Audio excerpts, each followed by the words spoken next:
show. Welcome to episode 141 of the Gluttons For Punishment Podcast, or GFP, a Toronto Maple Leafs and NHL podcast hosted by Michael Lepore and Anthony Bruno. He's Lepore, I'm Bruno. Thank you so much for listening and watching us on YouTube as well. The best time of year has finally arrived. It is the start of the Stanley Cup Playoffs. And for Leaf fans, it's the start of immense pain. I mean, I hope there's not too much pain this year, but if the recent track record is any indication, then Leaf fans are absolutely screwed. But we, of course, will dig into Leafs versus Bruins and give you our thoughts and opinions on that first round matchup, who we think is going to win the series. And then we are going to break down every other first round series in the Stanley Cup playoffs. So I promise you want to stay tuned until the very end, because we are going to touch on every major storyline and go through every series, giving you our picks and predictions. It's going to be a juicy, juicy episode. But before we get into all that, it is time to officially welcome in my partner in crime, Mr. Michael Lepore. How you doing today, man? Anthony Bruno, as always, absolutely ecstatic to be here. One of my favorite shows, the annual NHL Stanley Cup Playoff Preview, which means it is the most stressful time of the year for Leafs fans. Bones chilling all through Leafs Nation, just worried about embarrassment. It's going to be fun, as it always is, and I'm looking forward to this show, man. Even beyond the Leaf series, I'm looking forward to quite a few matchups in the first round. This is always one of my favorite episodes of the year as well, so I cannot wait to dig into this. But before we get into the first round series previews, we need to talk about Auston Matthews falling short of 70 goals. It was pretty damn heartbreaking, because in the final game against the Tampa Bay Lightning, he had 12 shots on goal, 16 shot attempts. He was all over the puck. And of course, in typical Leafs fashion, he falls short of 70. Still an insane season, scoring 69, the most goals in a season since Lemieux scored 69 in 95-96. But what are your thoughts on AM34 falling short? It sucks. I mean, it was something we were excited for all season long and rooting for. Something Leafs fans all kind of got behind. I think hockey fans in general, like, people are going to be haters, but at the end of the day, you want to see things like that as a hockey fan. Like, I was stoked when McDavid hit 100 points. I was stoked when 100 assists. I was stoked when Kucherov hit 100 assists. Low key, like, underrated storyline for the year was McKinnon getting 50 goals and pushing 90 assists. I think like 3 or 4 guys in history had done that. It had been like 30 years. I think Lemieux 95-96 may have been the last time. So of course, like, I was rooting for Matthews to do it, and I was left disappointed. But I will say, specifically in those last 2 games when he needed one more, it made me almost wish it was over. Because it was cringy that, like, every time the Leafs entered the zone, they were just trying to get it to him. And you could tell it was in his head. He was trying too hard. He got 12 shots on goal. I'd like to go over those 12 and kind of evaluate, in normal circumstances, how many would he have shot from that point of the ice. Yeah, so like I said, it was making my skin crawl a little bit by the end, and I think it really affected the team. It had a lot to do with, like, that losing streak at the end. I'm not blaming anyone. I just think it's one of those things that you can't help, and especially for him. Like, come on, being one short of this marker, how much it plays in your head. But that move on Dumba, when he put him inside out and put it off the crossbar, that would have been hockey history, man. If he did it on that goal, that's a shame. And like I said, for all hockey fans who are rooting for amazing things to happen, that was a shame. Had he made that move, gone bar down, we're watching that highlight for the next 50 years. That's what was so heartbreaking. There were so many close calls those last 2 games. I really thought he was going to do it. I think a lot of Leafs Nation thought he was going to do it. And it would have been so cool to see Kucherov hit 100 assists and Matthews hit 70 goals in the same game. Yes. That's probably something we would have never seen for the rest of time, honestly. But all around, it was a historic season in the NHL. Sucks that Matthews didn't hit 70. And now let's hope he plays pissed off and goes ham on the Boston Bruins. So let's get right into this series. Okay. because it's very close to a coin flip. When you look at the betting odds right now, and I'm looking at Pinnacle, okay, the Leafs right now slight underdogs at plus 108, and the Bruins are at minus 124 to win the series. I have seen a lot of takes over the last couple days. Leafs in 6. Leafs have got this. They're the better team. And Lepore, usually I am on the Leafs every year. I mean, let's go back and look at all of our recent podcasts, or all of the podcasts leading into the playoffs, I should say. For the most part, me and you have been riding the Toronto Maple Leafs. And for the most part, the Leafs have been favorites. You know, when they played Columbus and Montreal, obviously they were big favorites. When they played Tampa, I believe both times the Leafs were slight favorites. It was close to a coin flip. And now they're coming into this series as underdogs, starting on the road against Boston, a team that didn't play that well in the second half of the season. You mentioned the Leafs, like they limped into the playoffs playing like shit these last 4 games. What do you make of this, man? I want to throw it to you first because what I'm going to say might surprise people, but I want to hear your thoughts on the series first. You said this series could be classified as a coin flip. Dom Lucian put out his stats and percentages for all the first round playoff series, and he has it at 51-49 for the Toronto Maple Leafs. So essentially a coin flip. He's not too bullish on the Leafs though when it comes to making a run, because he did do all the data going through the lineups. You mentioned the lineups. Boston, from a personnel perspective, does not make sense. A team with that lineup should not have had the season they had. Full stop. And when I say that, I'm complimenting them because clearly they're coached well and they play a fantastic team game. So, but again, looking at the lineups, I understand people saying, okay, the Leafs have to win this. Look at the firepower difference and this and that. The other thing is, if you look at the last portions of the season, I'll just bring up the numbers. And this is something that Leafs fans can really hold on to. So since the All-Star break, the Leafs had the 6th best record in the league. They were at a 647 points percentage. The Bruins were 16th. And 5-on-5 goals for percentage. They were 14th. And the Leafs were 3rd. So these numbers matter. And I can see people seeing that data, looking at the lineups, thinking it's Toronto's time or whatever people want to say to finally break through. But I can't picture it. There it is. I can't picture it. There it is. I'm gonna go out there and say it. My brain is looking at this and saying the Toronto Maple Leafs, but my gut and my heart just can't see it happening, because I just picture them being in a situation where they have to win, and make it even worse if it's in Boston, and they've never shown me that they can do it. So why would I believe they can do it? Right? And I'm not going to sit here and say I'm giving them absolutely no chance. I'm just saying I'm looking at this as objectively as possible, and I see a Leafs lineup that's got a lot of firepower.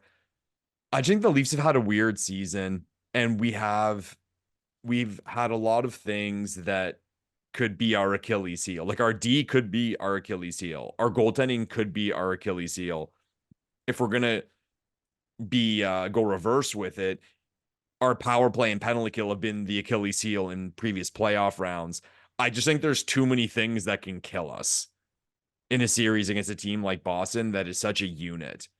And pains me to say it, man. Pains me to say it. And to make it even more gross, I'm going to pick Bruins in 7. Oh my God, is that heartbreaking? Another Bruins in 7. Jeez. Yeah, and we'll get shit kicked in game 7 too.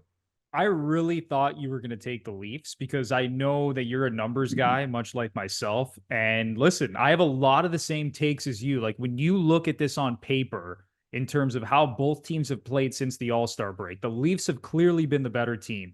The Leafs are clearly the better offensive team. The Boston Bruins, when you look at them on paper, down the middle, looking at their forward group, I mean, it's not that scary. Outside of David Pasternak, there's not a lot to be scared about. but there are certain issues that are still sticking out to me and that worry me. So let's take a look at the season series, okay? Boston won the season series 4-0-0. Two of the games did go past regulation, to be fair to the Leafs. But when you look at the 5-on-5 play, the Bruins outscored the Leafs 10-5 at 5-on-5, 14-7 in total. The Leafs only held a shade over 44% of the expected goals at 5-on-5.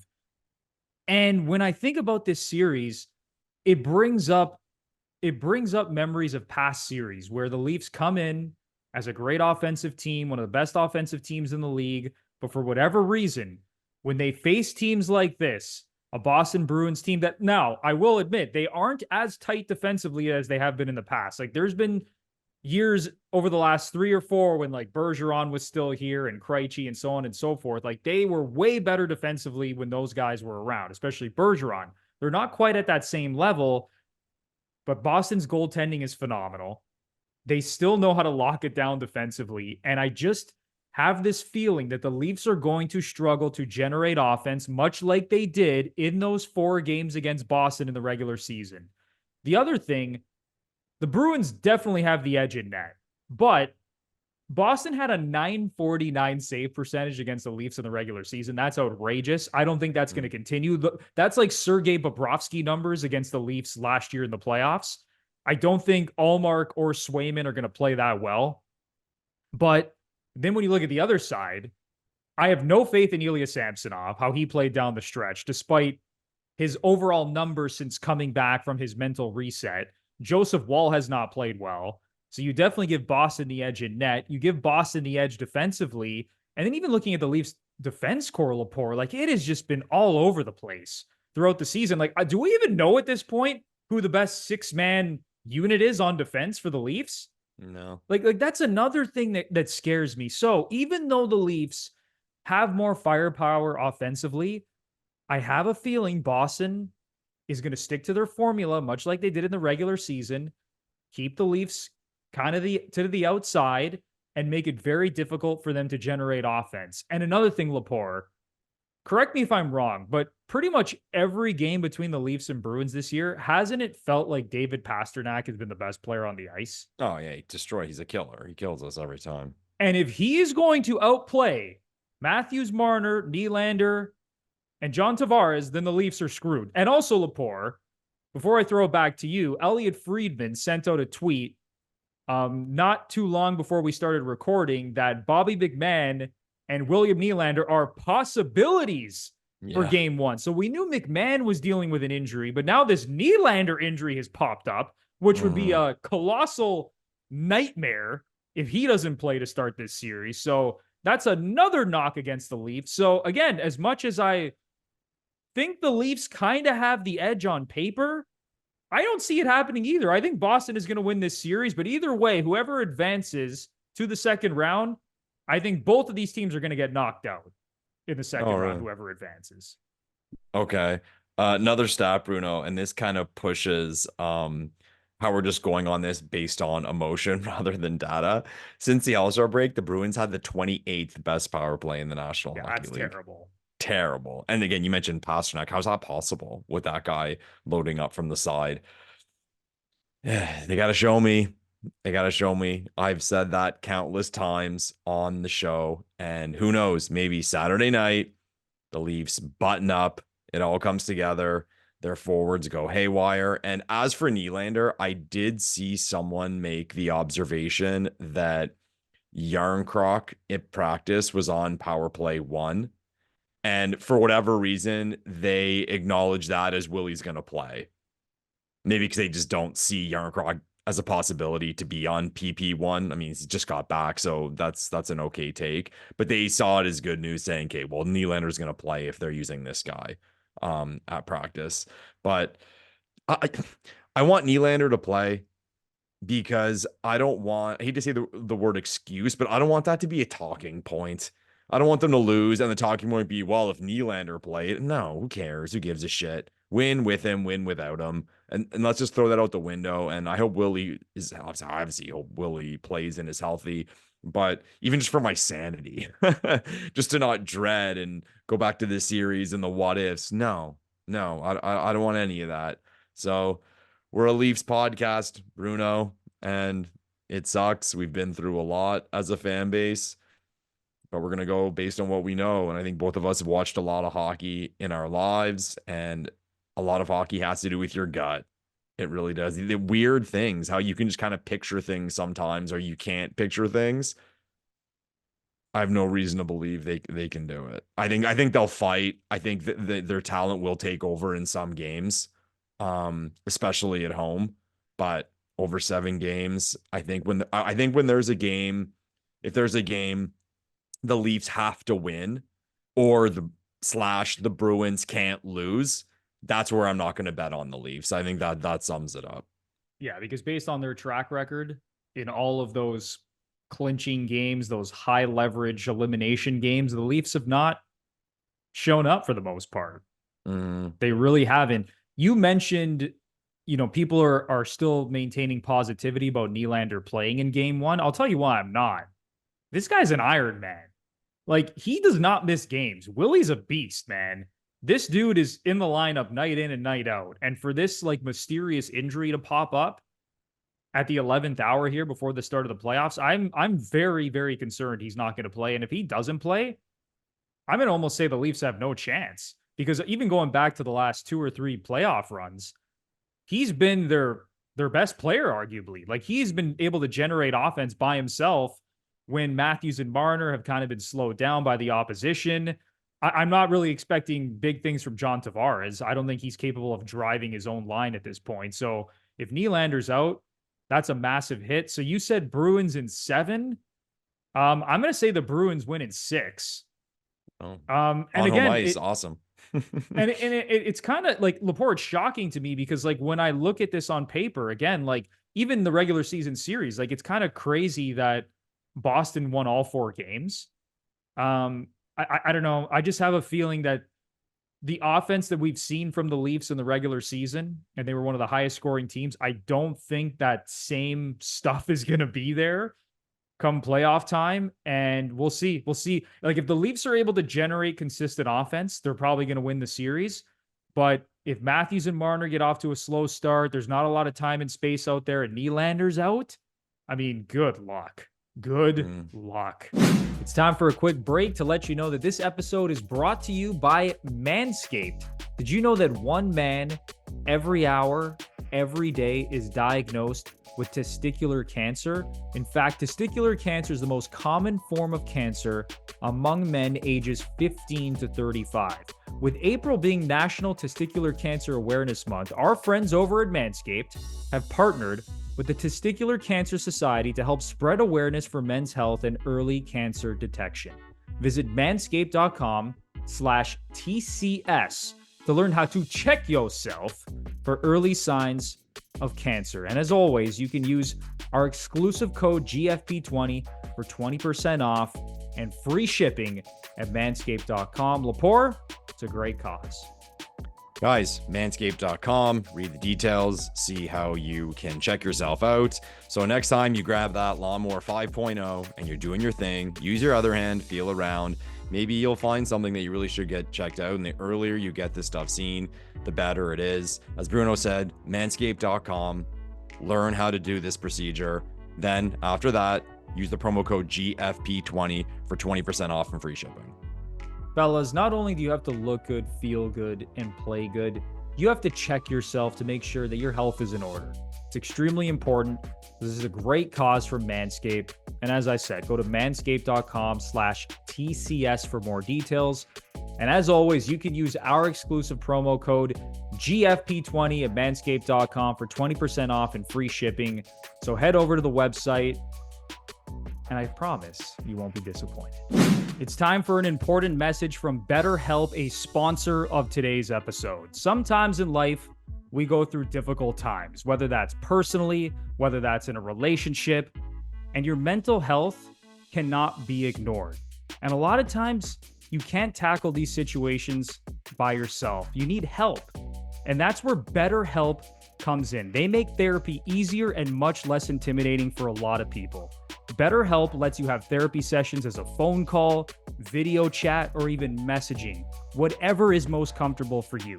BetterHelp will connect you with one of 30,000 therapists in their network. And in most cases, you'll be connected with a therapist within 48 hours. So go to betterhelp.com/GFP for 10% off your first month of therapy. Lepore, this service is incredible. It is incredible. Anthony Bruno, mental health is something that's very serious. And be aware, if you're going through a dark time, you do not have to try to beat this thing alone. There are services out there that can provide you with some great help. BetterHelp is number one when it comes to that. As Bruno mentioned, there are different ways you can get in touch with people, different ways you can contact people. It's all up to you. Go to betterhelp.com/GFP.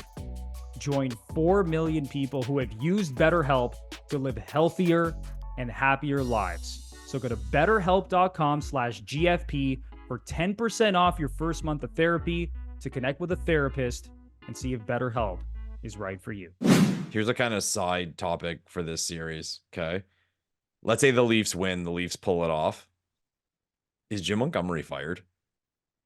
Probably, especially what happened after last season, having the best regular season in NHL history and losing in the playoffs to a wild card team and then going out in the first round again. I'm not going to say it's a slam dunk that he's going to be fired, but he's for sure going to be on the hot seat. Yeah, it's not a hot take. So, something to wow. I can't believe it, man. This might be the first year that we've done this podcast where both of us are betting against the Leafs in round one. Well, but if we do think about it, I think our first season was the Montreal one. Yeah, so that was like, it seemed like a slam dunk. Yeah, and then you move forward to Tampa. They had home ice in both. So, I mean, why not? Right? And especially last year, they were way ahead of them in the standings. And they had better seasons. The Leafs had better seasons than they did this year. So, and remember, the Leafs got outplayed in round one against Tampa last year and still found a way to win. Yeah, maybe that'll happen again. Is there anything else that you want to talk about when it comes to this series? How much significance do you... I'm typical Leaf fan. I'm going to look towards the future. How significant is this series? And I think the one thing you can circle is Marner. Because, I mean, I've said before, I think you think there's questions with regard to Tavares re-signing. Matthews just signed. Nylander just signed. There's still the question of, will Mitch Marner sign? Like I said, like I was going to say, I think Tavares is going to sign on the cheap. So I don't think it's really going to matter. But could this finally be it? If this group doesn't show up, that like we have to make a change. And then, well, if we have to make a change, everything points to Marner. So I think this might be it, but I've said this on previous shows. I don't think the Leafs should re-sign John Tavares. I think they have to move on from Tavares. Now, listen, they might go on to win the Stanley Cup, and this is going to look like a terrible take, and John Tavares is going to have like a point per game in the playoffs, but I think you need a fresh start. You need a new captain. I do think they're going to bring Marner back, and I think Marner wants to be here. I think they're going to move forward with Matthews, Marner, and Nylander, regardless of what happens in this series. But this really could be it, because Treliving's here. We all know that, you know, he has time because it's his first year on the job as general manager. He's kind of rebuilt some things on the fly in terms of like their grit and their toughness and their snot, bringing in Bertuzzi and Domi and Reeves and so on and so forth. He obviously hasn't tinkered with the core four, but if they lose in the first round again, and especially if they, you know, if they go down in six, if they go down in less than 6 games, I mean, again, I'd be shocked if this series doesn't go 6 or 7 games.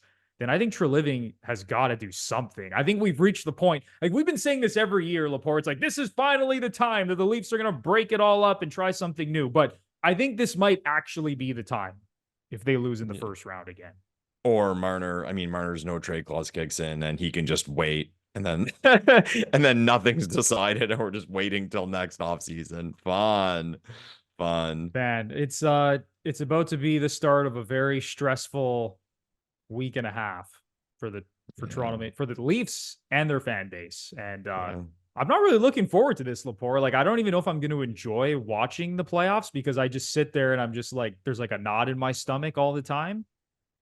And it's not great. Oh, Bruno, I don't think I've ever enjoyed a Leafs playoff game. Genuinely, you're just beside yourself, so nervous. And it's what's so terrible is we're there watching and we're just hoping it's not hoping to win. You're hoping not to lose. You're hoping something really bad doesn't happen and we don't embarrass ourselves and you can hear the chirps coming in your brain from the outside even before the games are over. So, no, it's never fun. No, it's never fun for Leaf fans at this time of year. But listen, maybe this is the year they finally do it. We're all kind of off of them. Who knows? Maybe we're the only Leaf fans who are like, nah, they're not winning this series. Maybe the majority of fans are actually thinking they're going to get it done and they're happy that the Leafs actually didn't meet Florida in round one. Because if you think about it on paper, this is a more favorable matchup. Like, I think the Panthers would be a pretty big favorite, not a massive favorite, but if it was Leafs Panthers, I think this series would be priced a lot differently. So the Leafs got lucky in that regard, but we clearly don't like their chances either way. All right. Time to move on to some of the other series around the NHL, Lepore. Let's go to Lightning versus Panthers, sticking in the Atlantic Division.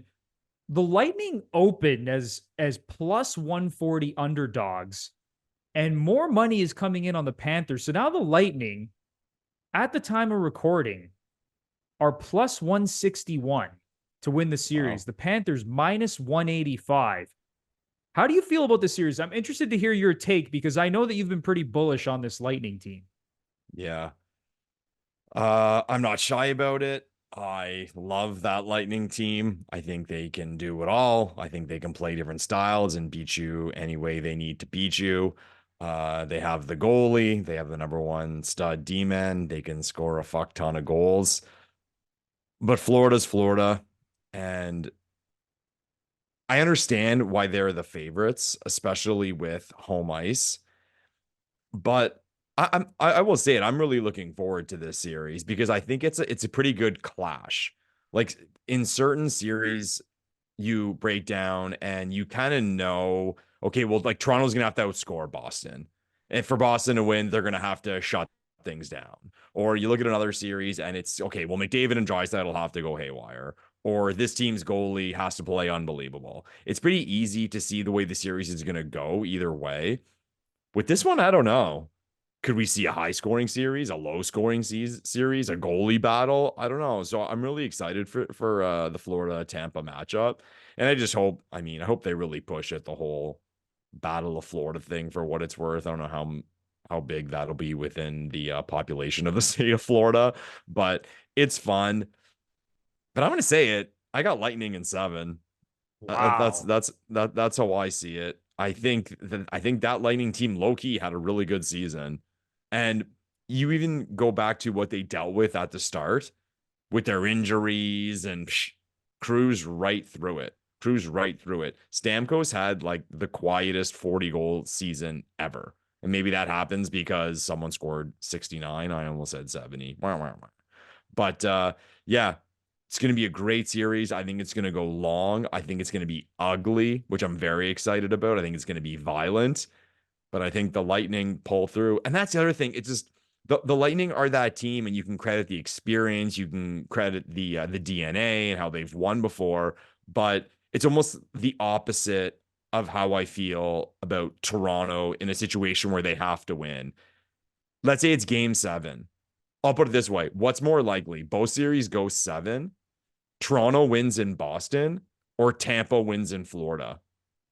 Definitely more likely that Tampa wins in Florida. Because Tampa Bay doesn't give a fuck that they're on the road. They won't be intimidated by anything. Now, the Bruins arena is a little more intimidating than the Florida Panthers arena in Fort Lauderdale, but it's just that. And for that reason, man, I'm sticking to my guns. I'm picking the Tampa Bay Lightning to upset the Florida Panthers in 7 games. To your point, Lepore, didn't it almost feel like when Matthews was going for 70 in that final game, like, didn't it feel like the Leafs falling short in another game 7? Because like Kucherov was going for 100 assists, and of course he gets 100 assists, no problem on the power play, little pass to Braden Point, and Matthews trying his hardest, 12 shots, 16 shot attempts, can't get it done. it felt like the Leafs had failed again in a game 7, even though he scored 69 goals and had one of the greatest goal scoring seasons of all time. Anyway, I like a lot of your points on the Tampa Bay Lightning, but I'm riding with the Florida Panthers. This is a team that I have been bullish on since the preseason. I thought they were going to have a great year. They are one of the most well-rounded teams in the NHL. Like, to me, heading into the playoffs, I think the most well-rounded teams, like when you look at offense, defense, goaltending, is Florida, Carolina, and Dallas. Like, I think those are the 3 most well-rounded teams. That doesn't mean that all 3 are going to go, to the conference finals. And I know that all 3 of them are among the Stanley Cup favorites, but that's not always the case in terms of who's actually going to go the deepest. But I'm really bullish on this Panthers team. Now, it got to a point towards the end of the season where I was like, holy shit, this team is not playing well. And I was on board with, we want Florida for the Leafs to play them, but they really tightened things up. They closed out the season with 4 straight wins. They're healthy now. Verhaeghe's back. Ekblad is back. I love their depth. Sasha Barkov, one of the best two-way players in the game. Playoff Matthew Tkachuk. I mean, this team, they have a lot of weapons on offense and on defense. And Sergei Bobrovsky, he's had a great season. If you remember last year, he came into the playoffs playing like shit and then became Sergei Bobrovsky again, the Sergei Bobrovsky of old. This season, he kind of carried it into the season. He had a great regular season. Again, with goaltending, it's so volatile. You'd never really know which goalie is going to show up. But if Bobrovsky plays like he did in the regular season, I think the Panthers are going to be in a pretty good spot here. I think Tampa, it's not like Tampa's going to go down easy, but I do think that Florida is going to get this done in 6 games. I really like the Panthers to win this in 6 games. And then whoever the Panthers play in the second round, which it looks like it's going to be Boston, and that would actually be a hell of a matchup, a rematch of last year's first round upset. I think it's going to be Panthers Bruins, and the Panthers probably get through the Bruins as well. But we'll get to that once we get to the preview for the second round of the playoffs. So you're on the Lightning. I'm on the Panthers. Let's stay in the Eastern Conference, Lepore, and go to what might be the most lopsided first round series, the President's Trophy winning New York Rangers taking on the Washington Capitals, who I'm not even sure how the hell they made the playoffs. Yeah, it's a weird one with Washington, and seeing some of the numbers from that series are actually pretty hilarious.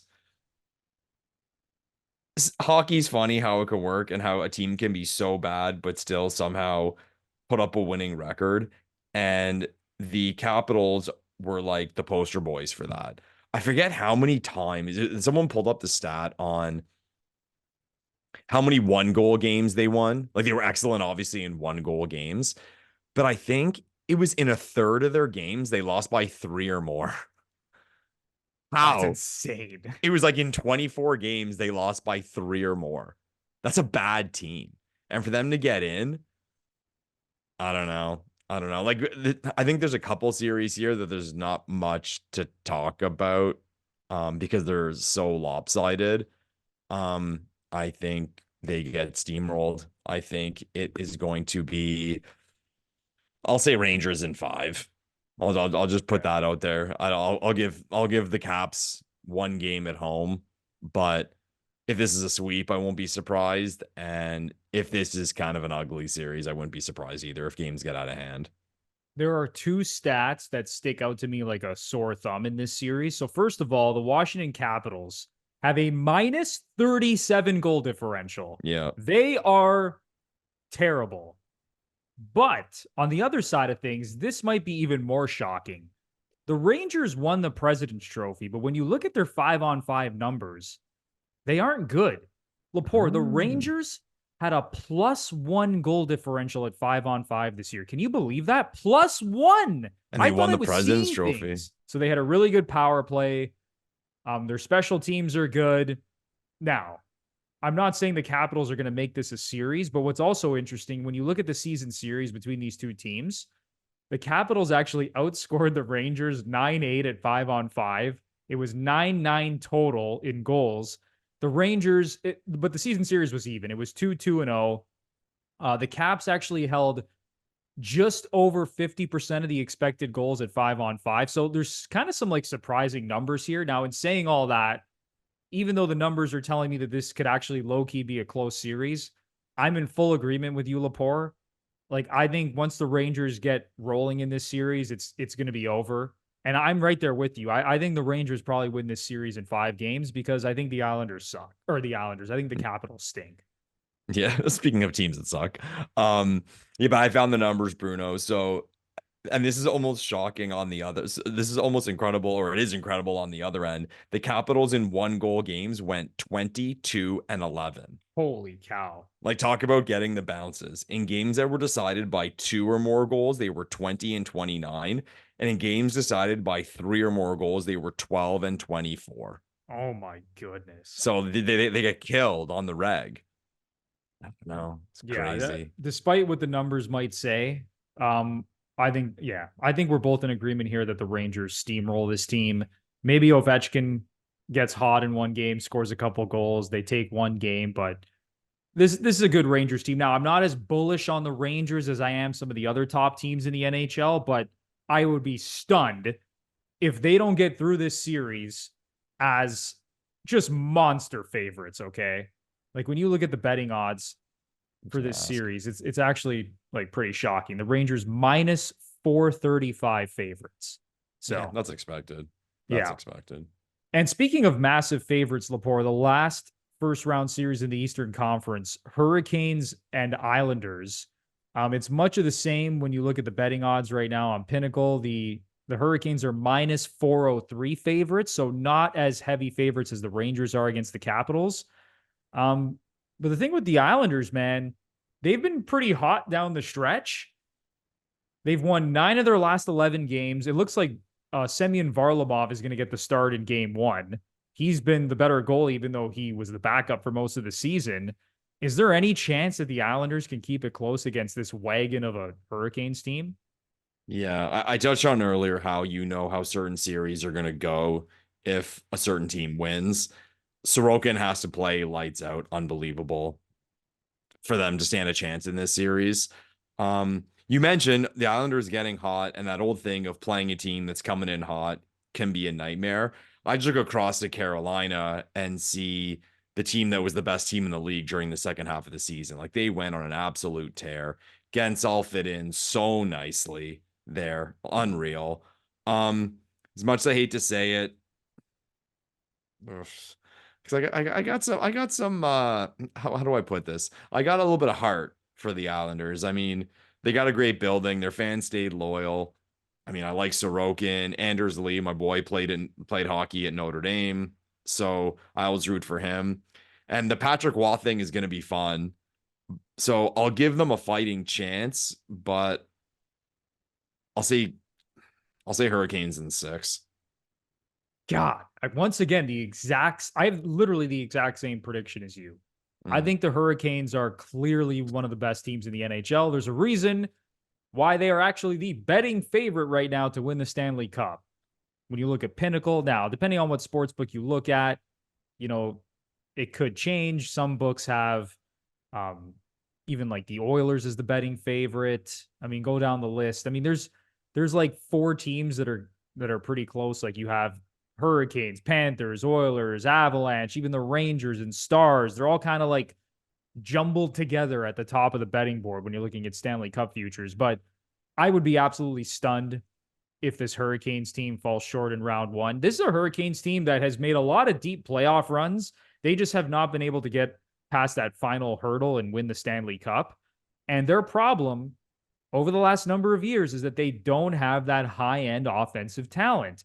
They always outpossess you. They win the 5-on-5 battle, but then they always fall short in those big moments when you need those star players. Like when you look at Colorado and Edmonton and go down the list, and even like Vegas with like Jack Eichel and Mark Stone, like all of those teams with these top end players have found a way when, I mean, not that, the Edmonton Oilers haven't won a cup with McDavid and Draisaitl, but you get what I'm trying to say. Like, the Hurricanes are always missing that elite talent. But this year, you said it, man, Jake Gensel has been unreal since that trade. They've even picked up Kuznetsov. Seth Jarvis has had a career year. Aho's had a really good season. I think they've found it. I'm not going to say they're going to win the cup, but I think this is probably the best offensive Hurricanes team that we've seen in quite some time. And also remember that Andrei Svechnikov missed the playoffs last season with an injury. He is back and he is healthy now. So that's another weapon that they have. But I agree with you. I think the Islanders are actually going to kind of make this a series. They've been playing really well down the stretch. They have good goaltending, whether it's Varlamov or Sorokin. I'm sure we'll see both of them in this series. I think they find a way to win a couple of gritty games, but there's no chance the Hurricanes are losing this series. I got Hurricanes in 6 as well. All right. Okay. Well, Bruno, really quickly, who wins in a fight, Rod Brind'Amour or Patrick Waugh? Oh, Rod Brind'Amour. Rod the Bod. Guy's absolutely jacked. I don't know. Patrick Waugh is insane. Like, he's crazy. Exactly. So it's like craziness versus jacked. Who wins? Yeah, versus stealth. Yeah, I think I'd have a tough call going against Rod the Bod myself. Yeah, Rod the Bod, man. Guy's an absolute beast. Let's hope it happens. Oh, that would be just phenomenal. You know there's going to be those ISO shots of Patrick Waugh like losing his shit behind the bench. Yeah. And then Rod Brind'Amour, same thing. He gets pretty animated as well. Oh, that low key is going to be like a pretty fun series. Oh, all right, for man. Sure. Western Conference. Let's start things off with Avalanche and Jets. Good one. This is a very intriguing matchup because the Jets dominated the season series. And I know, Lepore, this is another team that you have been bullish on going back to earlier in the season. I want to know where you stand right now as they face the Avalanche in round 1. It's tough because here you have a team that won the Stanley Cup 2 years ago in the Colorado Avalanche. You have a team that had a fantastic season in the Winnipeg Jets, but you try to remove, like, I was saying before how we use voodoo stuff in hockey, but sometimes you try to remove what you know from the past and you try to look at right now. I think the Jets are a better team. I look at that lineup top to bottom and I see the depth, the top pairing, like their forward group. Their forward group is very good, but like I look at their defensive core, it's excellent. Hellebuck's been the best goalie in the league by far this year. Colorado's got that star power, but I think the Jets are a rightful favorite in this series. And I see betting odds all year, Colorado favorite to win the Stanley Cup, this and that. But it's that whole thing of, I think people's brains were in the past. Winnipeg's got home ice. They earned it. And I think they've earned a right to be the favorite in this series.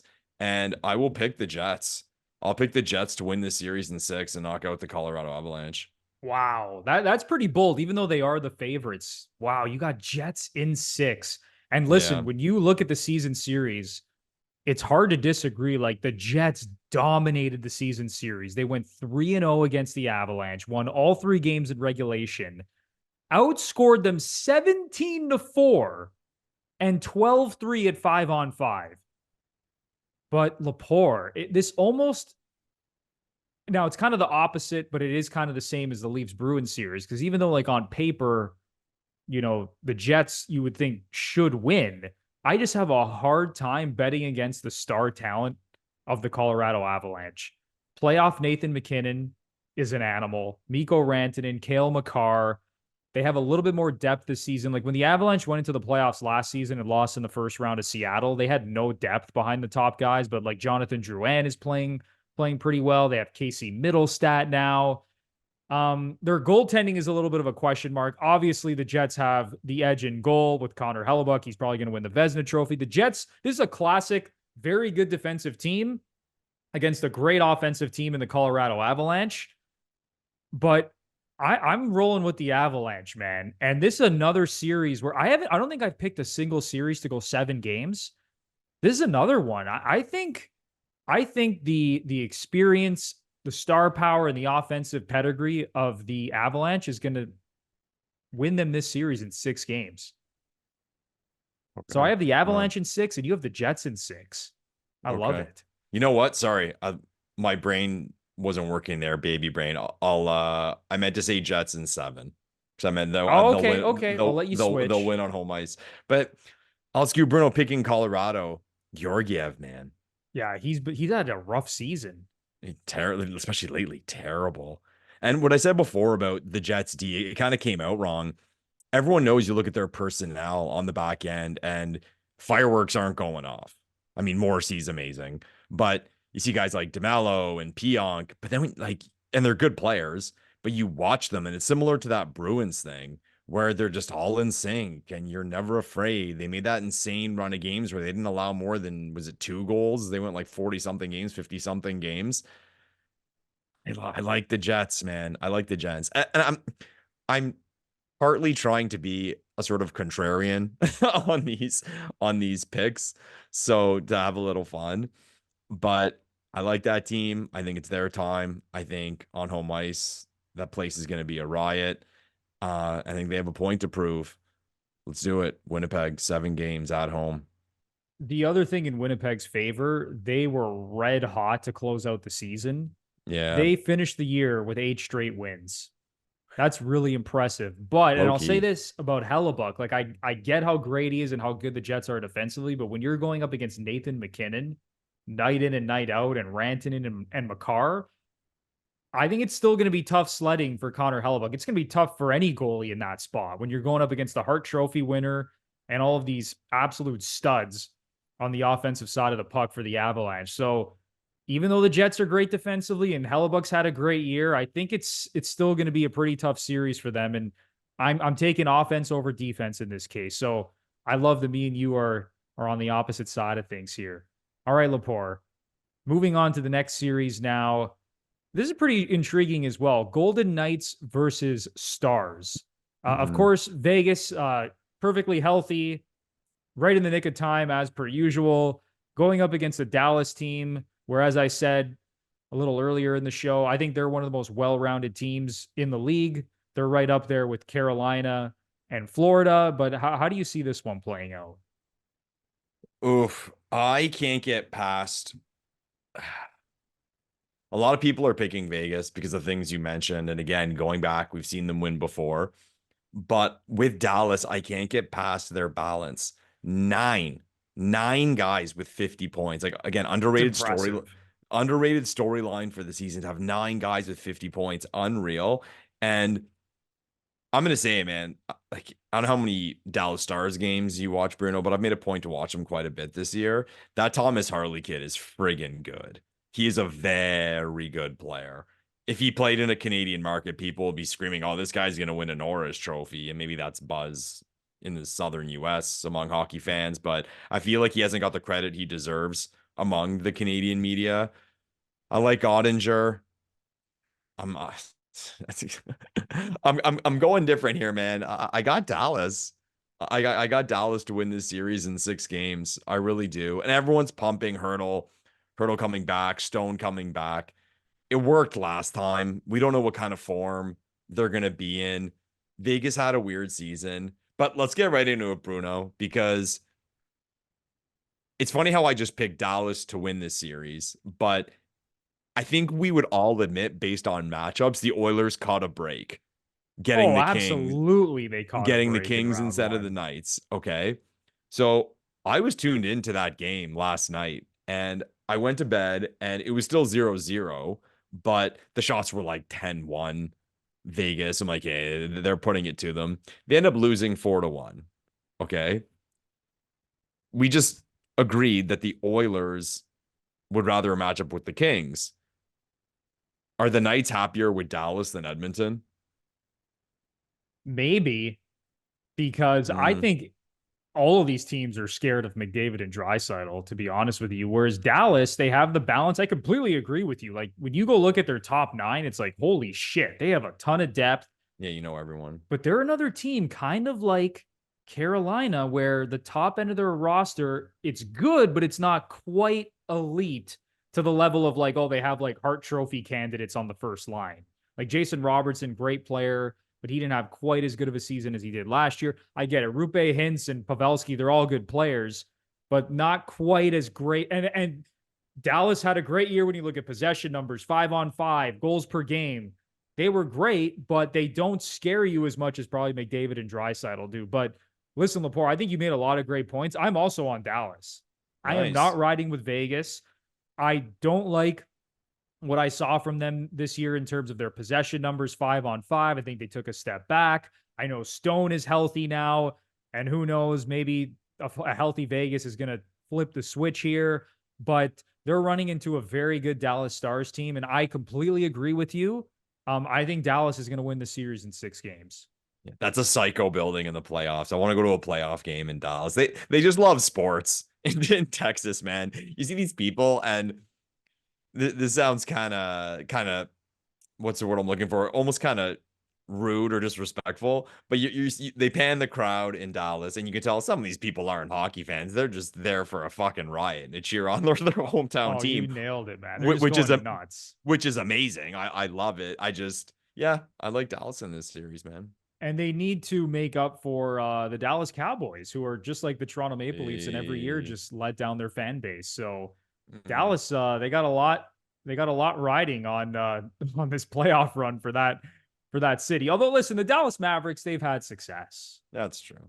In like sort of recent times, right? When was their last title? The title when Dirk won the title against LeBron? Yeah, that was Dirk. Fairly recently, like 2011, and now they got Luka Doncic. Like they're in a good spot. So yeah, Dallas Stars trying to make up for the terrible, heartbreaking ways of the Dallas Cowboys. All right, man. Moving on now to the last couple of series here. The first one in the Pacific I want to get to is Nashville and Vancouver. So the Canucks all season have been called PDO merchants because they have an insanely high shooting percentage paired with their save percentage. Like when you look at their numbers compared to the other top teams in the league, even though the Canucks, had one of the best records all year, they're not really in that same tier as like the elite teams. And I think they're very vulnerable in this spot because the Nashville Predators, since February 17th, have the best record in the NHL. They closed out the season 25-3 over their last 28 games. Philip Forsberg is playing great hockey. Roman Yossi's been a beast. They have UC Saros and Ned, who hasn't had a great season, but if UC Saros shows up, he could pretty much outplay almost any goalie if he wants to. I really like the Predators, and I'm going first here, Lepore, but I really like the Predators as underdogs. I'll be taking them as underdogs in this series. I think they're going to knock out the Canucks in 7 games. Nice. They win game 7 in Vancouver. Yeah. I kind of like the Leafs. Like, I don't trust the Canucks to win a big game on home ice. Yeah. So give me the Preds. Riots in Vancouver, I guess, after a game 7 loss. Awesome. Yeah, Nashville came in hot. They earned their playoff spot. It was kind of the opposite of the Eastern Conference, where for a long time it seemed like no one wanted to make the playoffs. And the Canucks thing was weird all year long because there was a lot of debate on whether or not the Canucks were good or not. And now that the season's come to an end, we've seen the posts from all the analytics guys and the betting websites and which teams they like overrated and underrated based on points. And the Canucks are at the top of everyone's list. I think most books had the Canucks in the 80s when it came to points. It's always fun to throw darts on shows like this, Bruno, with your predictions. So I'm going to go out there on this one. I'm going to say Nashville wins this series in 5 games. Holy shit. Yeah, let's have some fun. 5 games. And I'm a BC boy. I'm a BC boy. I hope Vancouver wins the series. I absolutely love Quinn Hughes. Demko too. But Nashville's coming in hot, man. And you've seen in years past, like they have the data. The teams that are the second half of the season is more significant than your 82 game record. So like you said, they're the best team in the league. They have a lot of veterans on that team. They're not afraid to go on the road. The Canucks, this group, they're playoff virgins. I got Nashville and I got it in a short series. Wow. That's bold, man. And another point, Elias Pettersson, much like William Nylander, has been terrible like the last 10 to 12 games of the season. I believe he finished the year with 2 goals in his last 12 or 2 in his last 13. He had like 7 points in that span. I don't know if he's going to turn it on come playoff time, but I can tell you this, that team is not going to win shit if Elias Pettersson does not show up in this first round. And I know JT Miller's had a great season. Besser had 40 goals this year. Quinn Hughes is probably going to win the Norris. Demko's back. But man, this Preds team is playing amazing hockey. They have really good possession numbers, really good 5-on-5 numbers. This is a nightmare matchup, I think, for Vancouver. Like, I'd be very scared. Honestly, I'd be scared. And I think any team would be scared, honestly, if they had to play this Predators team in round one.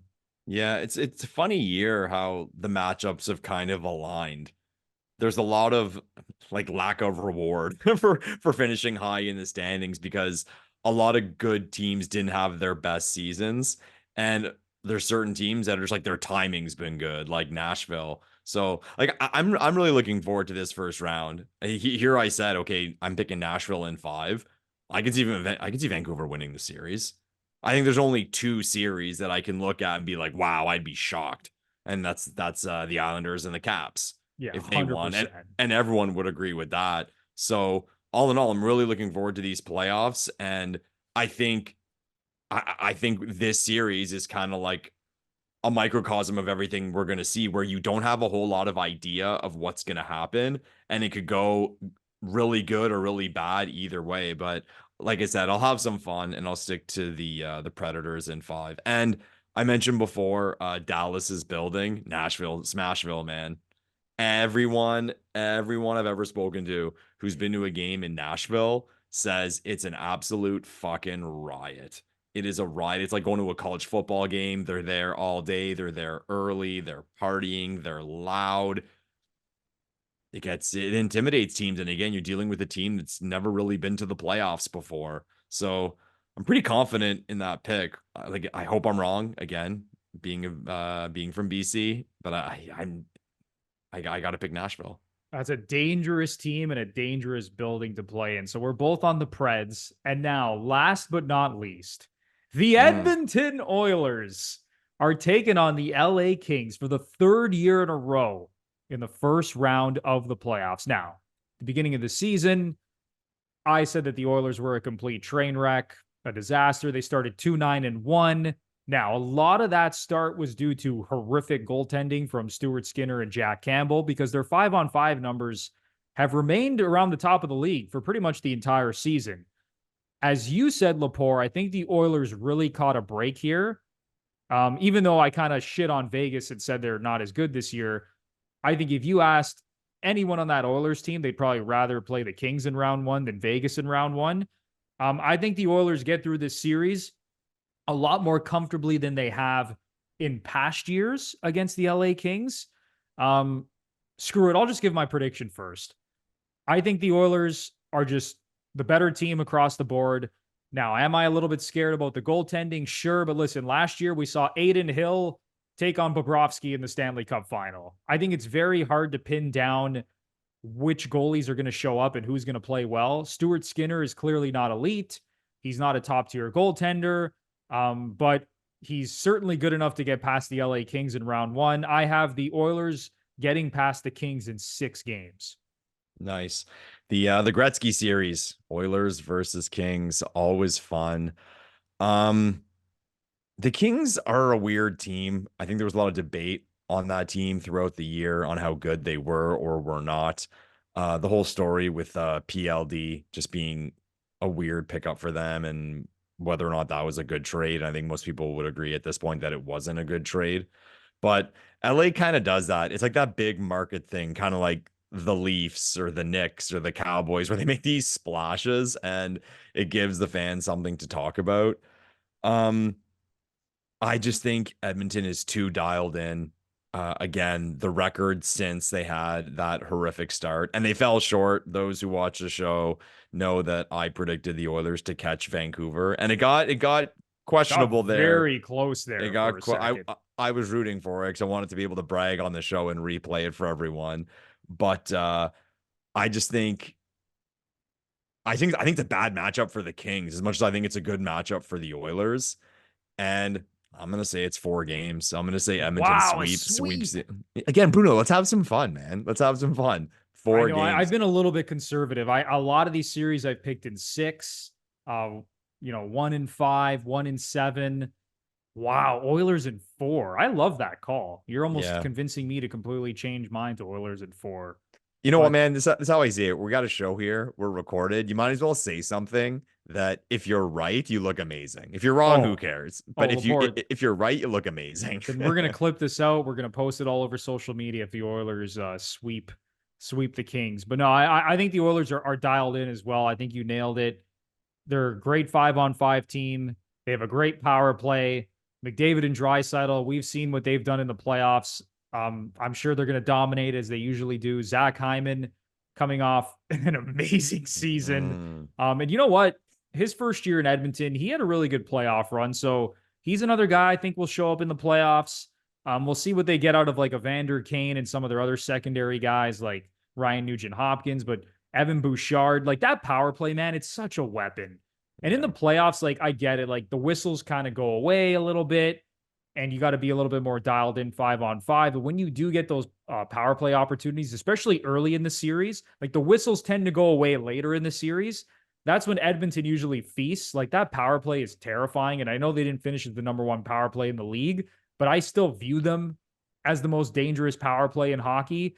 And man, once they start whipping it around and scoring on the power play, that's a tough team to beat. So Anthony Bruno, the Oilers hater, who everyone thinks despises Edmonton, actually thinks that Edmonton's a really good team and has a good chance to make a deep playoff run. So there's that.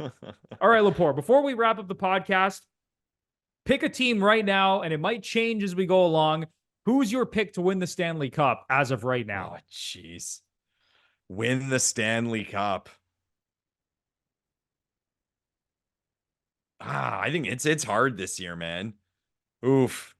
Well, you put me on the spot here, Bruno. I'm gonna say I'm doing it based on the path. I'm gonna say the Oilers beat the Rangers.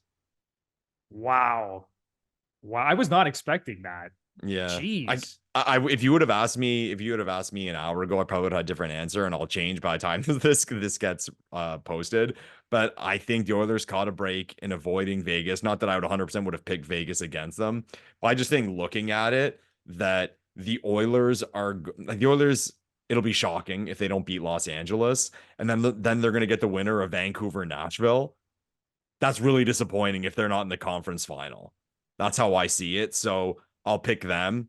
And New York, because I think they have a little bit of everything, and again, they have a pretty easy first round matchup. So that I'll stick to that one. Again, ask me in a week on the next show. Maybe I'll change.